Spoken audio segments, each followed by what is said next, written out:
ntabwo uzi nuko urabera muri ino shamba wowe. Wabaye iki se wowe? Ntabwo uzi Nyuma nuko wabaye iki hano ko mbona dore ibintu byo kubaye? Ntabwo uzi nuko urabera muri ino shamba. Bagenzi bacu bapfuye barangiye. Utandukanye gute se?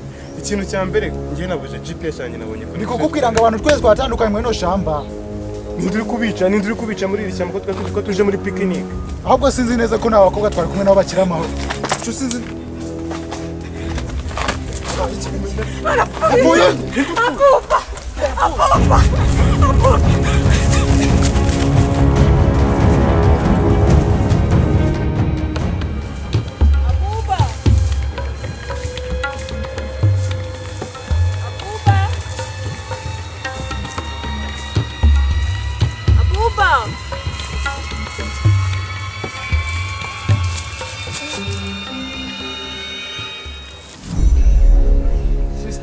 Urananiwe?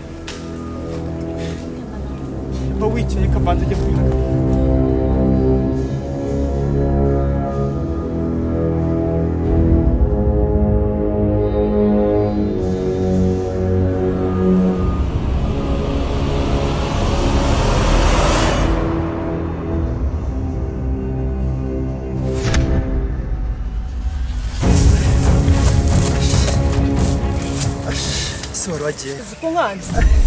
Urankanze wabaye iki? Abantu bose bapfuye bashize. Bose na Buba twari turi kumwe se. Abuba dani ni wapfuye kare ahubwo ni wapfuye mu bambere. Tuve mu iri shyamba ngo natugende. Tuve mu iri shyamba.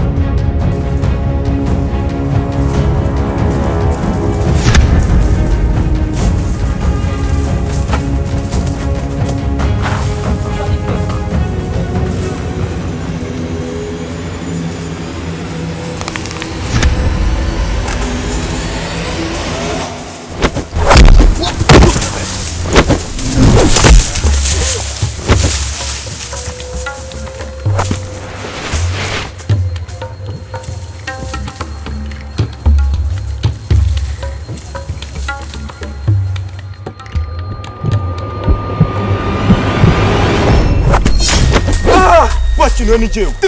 Akose byagenze bite? Turi kwagura wakinuwe. Byagenze bite hano? Wowe uri kuzunkanga w'abantu bapfuye bashize. None wowe uri kuzunkanga we. Bapfuye bande? Bande? Nta numwe agira. Ninde wapfuye? None wowe uri kuzunkanga we. Va hano tugende kuko nutahava hano. Abantu bose bashize. Bande se? Ariko none we rambaro. Umva.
Oya.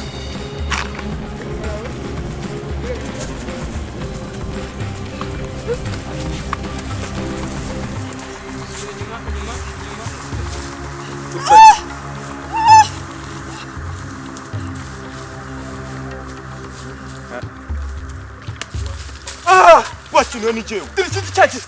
Ni jewe wakintu. Twongere. Oya buretse imwicira. What is that? Hano amabyigo. Urajya gutereta nta soni afite.